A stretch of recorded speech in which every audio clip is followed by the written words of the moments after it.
All right, so the S&P 500 yesterday hit another record high while we are waiting on big tech earnings and the Fed tomorrow. And so far, all major indices are on pace for a winning January. But then we had some reports coming out today. So, how will markets react? And will this January effect last? And also, how does it affect our position, especially UPS? UPS reported earnings before the bell, and we have a UPS position, so we'll take a look at this. Anyhow, welcome to Coffee with Marcus and Mark, and today is Tuesday, January 30th. In this show, we are going to talk about to you what's happening in the markets and how we are trading it. And gosh, Mark, I just zoomed out a little bit so that we see how much, what a difference a year makes. Look at this from where we are at the end of 2022 to now, 41% up in the S&P 500. What a difference is right. And look at that, the S&P 500 making new record highs yesterday. So up and away again. This to me was a little surprising, especially with everything going on this week. Yeah, so yesterday, going into this week, the S&P 500 rallied into the close. I saw that this is because the US Treasury borrowing was less than expected. That's what boosted the market here. But I mean, we talked about it yesterday. We have a super busy economic calendar and also an earnings calendar. Exactly. And there you see it. We had some red flag reports today. Consumer confidence and the JOLTS job openings. So consumer confidence rose slightly higher than expected. And that jobs opening was really in the spotlight here. This is a report that the Fed really favors and looks at. And we see that there was a nice increase in job openings. Yeah, all about jobs report and of course the Fed meeting tomorrow. But I mean, these are both correlated, and I do believe that Powell will comment on the JOLTS job report tomorrow Sure. because that is definitely something, as you said, that they're keeping an eye on. Higher than expected, showing a resistant labor market. And I mean, recession? What recession? I mean, consumer confidence lower than it was in the previous months, but still at a pretty high level. Exactly. So this all interesting because there was a bit of a reaction, whether it was to Jolt's jobs or consumer confidence, a tiny bit of a dip. But with where we're at today, it's clear that that investors and traders are really just waiting for tomorrow. Yeah, tomorrow the big one. First of all, we do have the Fed meeting, and also looking at the earnings calendar, we have several earnings coming out tomorrow. Exactly. So if you well, after the bell today, we have Microsoft, right, and Alphabet, and so this week we have almost 20% of the S&P reporting, but the big focus: Microsoft, Apple, Meta, Amazon, and Google. And this makes up; those companies make up 24% of the S&P 500 when you look at their weighting, and 32% of the Nasdaq 100 based on their weighting. So that's a lot of potential interest in market movement, Marcus. Yeah, and this is why, as you said, I mean, we were surprised that the markets reacted yesterday because we expected a quiet Monday and Tuesday because we know that this afternoon it's picking up. And then, I mean, it's just one thing after another. So if you look at it again this afternoon, Microsoft, Apple reporting earnings. Tomorrow, we have the Fed meeting, right? Then on Friday, on Thursday, we have Apple, Amazon, Meta after the bell. And on Friday, we have several oil companies and we have jobs. I mean, so the quiet time is over. But again, what quiet time? Yesterday, ahead of all of these earnings, the S&P and the Dow made new record highs. Yeah. So keeping on moving on up, and right now the indices are down just a little bit, but hey, there's a lot left for this week, and traders definitely waiting for at a minimum to see what happens after the bell today. Yeah. However, what did move today is Treasuries. Given this, I mean, the yields, both the 2-year yield and the 10-year yield, had a pretty decent jump after the report. So up 1.5% after the reports have been released. Sure. And so the 10-year right now up 0.4% for the session. But you're right, Marcus. There was a bit of a reversal because 10 years were falling heading into that report. They experienced more market movement than the stocks in particular, and a pretty decent swing there. Yeah, and this means, again, if you look at this, higher for longer. Because if you look at the expectations of Fed futures traders right now, look at this. I mean, for tomorrow, yes, we already know the Fed will not do anything. I mean, this would be a huge shock, and I don't anticipate it. But we will hear what Powell has to say. And this 37% probability that there's a rate cut in March is down from 81 or maybe even 84%. So, I mean, this is massively down. And the Fed said they're expecting 3 rate cuts for 2024. Traders initially were factoring in 6. I mean, now we are down to 1, 2, 3, 4, 5. And I mean, all of these very close calls. So it seems that traders are starting to believe, okay, maybe the Fed is right. Looks like it. And I mean, gosh, the March cut seemed premature all along. So that's not so much of a surprise. We'll see about May. I still think that we're looking at a cut the second half of the year, but at least the probabilities are starting to be a little more in line with expectations. Because at one point, I think the March cut was like a 75% probability. It was just ridiculous. Yeah, it's just kind of crazy. All right. Well, we do have a few things to look at. We do have some movement with our existing positions, and we also considered some new positions today. So we'll talk about this in just a moment, but let's take a look at our existing positions, starting with CSIQ.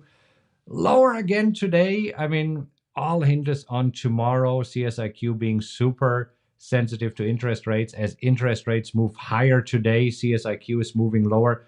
We liked the reversal bar yesterday, but today it seems that we're going back towards the 22 level. So we'll see. I mean, happy with this and our rescue mission. And if we need to fill the gap, all right, let's get it over with and then rally back up. Yeah, it, after such a big gap like that, there's definitely some gap filling pressure, and whether or not we'll see a full gap fill, sometimes you get a 50% or partial fill. It is what it is, but definitely looking for this to make another run higher. Yeah. NEE, pretty much the same boat. Interest rate sensitive with interest rates moving higher today, NEE moving lower. But I kind of like that now we're establishing kind of a new uptrend. So let's see if this can continue and if you can move back into the range here between 61 and 63 and then hopefully break out.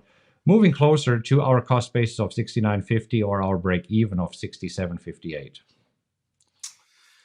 That's the goal.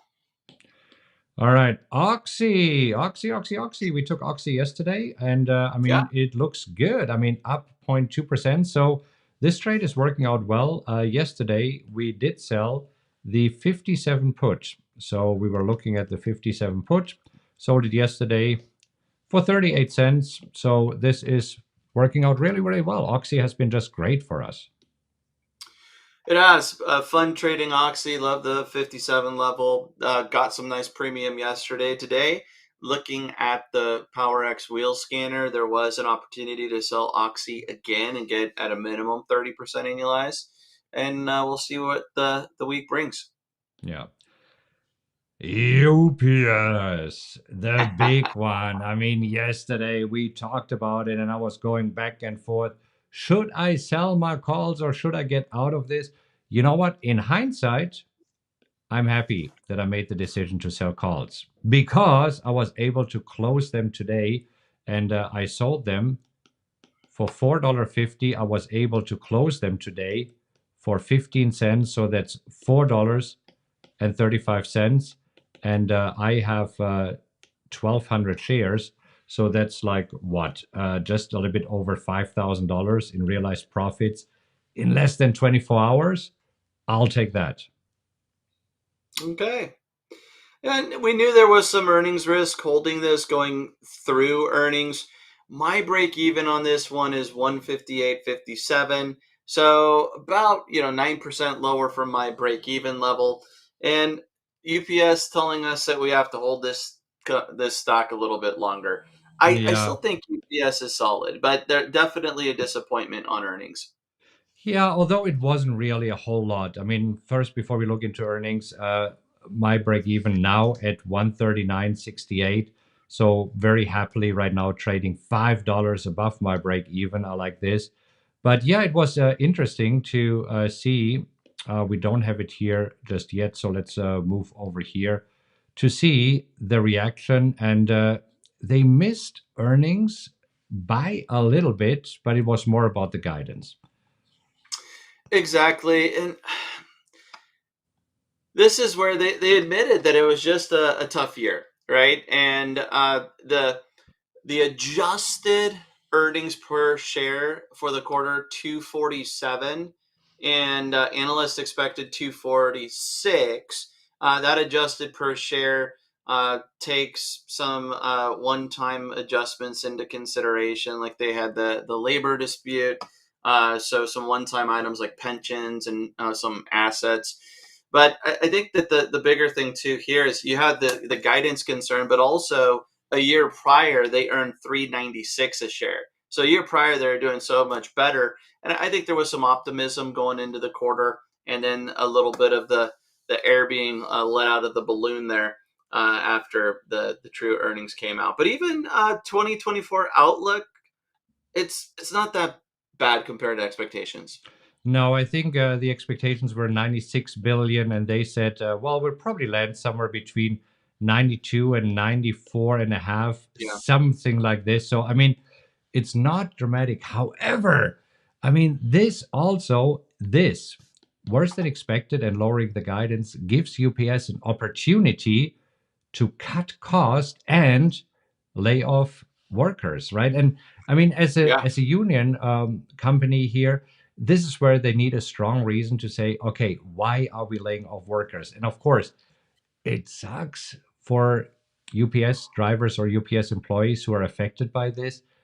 But traders, investors usually like cost saving measures. So this is why I believe that UPS will bounce back. But yeah, as you said, we're in this for a few more weeks, and I'll have fun with it.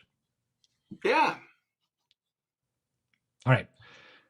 So we looked at quite a few trades this morning with our mastermind members. One that we put in our watch list was BBY, Best Buy. So this is where going nicely in a range here. Income statement looks good quarterly, annually, nice dividend yield, nice PE ratio. Right now, the strike price is a little bit too high, but if we can get a strike price here somewhere between, I want to say, 64 and 68, I would be happy to trade this one. I like that chart there, and the numbers look pretty good when you look at the fundamentals. It pays a great dividend. It does. It does. We looked at a few others here as well. One of our good old buddies, Coterra CTRA, came back on the scanner. A little bit earlier, it looked definitely more attractive. So before it started rallying, we were looking at, I think with the 2450 popped up, right? Yes. So 2450, maybe 24 lower would be something to consider, but nice to see that one pop up on the list. That was a fun one for both of us. Yeah. And then we also had SLB Schlumberger pop up here. So that's kind of interesting. I mean, looking at this and zooming out a little bit, it's not necessarily a company that's going sideways, but a super solid uptrend here. And right now, a possibility of maybe getting into it at 46.50. I think this was a decent maybe, and I was considering it, but decided let's see what else pops up today and this week. Yeah.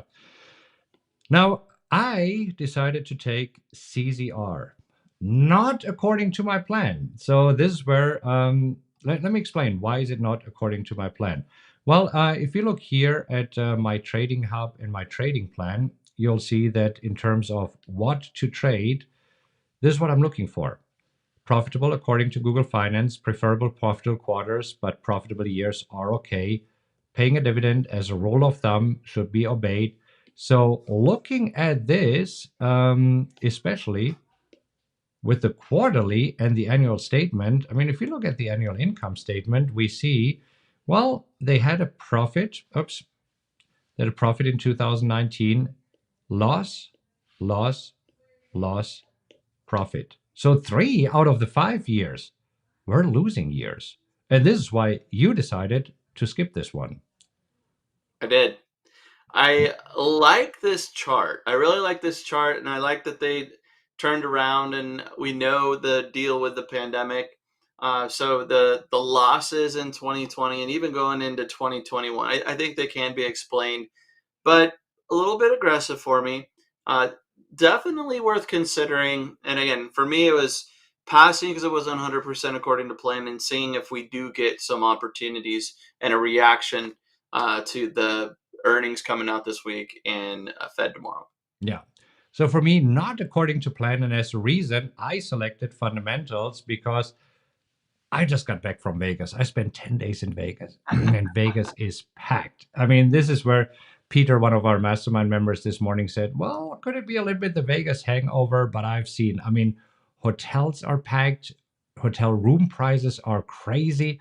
If you try to get into a show or to one of the extractions like the Sphere, you have to make reservations in advance. You can't even just walk into a steakhouse at night. I mean, if you decide at 7 o'clock you're hungry and walk into a steakhouse, it's not gonna happen. I mean, they are packed, and we're talking about steakhouses where you can easily spend $500 to $700. So this is where I see, okay, over the past few years, they have increased their revenue, and I do believe that right now, with the higher prices that they can demand, the profits will follow. And again, I could be wrong, and this is why I say it was not according to my plan. But you see also here on the quarterly statements how they're turning it around and basically turning to a profit. So what did I do this morning? We were looking at several things. I was looking here, and I did sell the 43 strike price expiring on Friday for 25 cents. So this gave me some very, very nice premium that I'll take. But again, I'm full right now, which might not be the best thing going into the Fed meeting tomorrow. See So, how it Mark, you goes. still have an open position, right? I do. I do. So I have an open spot. Didn't see anything I wanted to pull the trigger on today, but I think that there were a few decent maybes, and I'm going to wait. Yeah. So, anyhow, tons of maybes. And let me know, is this helpful when we are showing you the trades and why we are entering the trades and giving you a few things for your watch list? Because if it is, do us a favor and give us a like. I really appreciate all of the likes. And if you feel that this might be beneficial for others, share this video. There's a share button right below this. And we're excited about what will happen here for the remainder of the week, because it definitely looks it will be an exciting week. Looking forward to some opportunities. That's what we're here for. All right. Make sure that you tune in. If you haven't subscribed just yet, subscribe, and then we'll see you again tomorrow. Happy trading, everybody.